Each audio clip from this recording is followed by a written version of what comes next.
নবী লূত আলাইহিস সালামের সময়ে সদম নামক একটি গ্রামের লোকেরা জঘন্য পাপে লিপ্ত ছিল। তারা সমকামিতার মতো গর্হিত কাজে জড়িত ছিল এবং নবী লূত আলাইহিস সালামের উপদেশকে উপহাস করত। আল্লাহ তাআলা ফেরেশতার মাধ্যমে নবী লূত আলাইহিস সালামকে জানালেন যে এই গ্রামের উপর ভয়াবহ আযাব আসতে যাচ্ছে।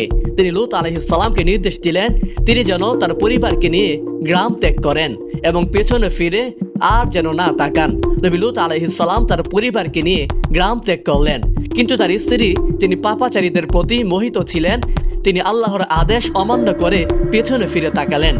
আর এই অমান্যের কারণে নবী লূত আলাইহিস সালামের স্ত্রী ভয়াবহ আযাবে পতিত হন এবং পাথরে পরিণত হন।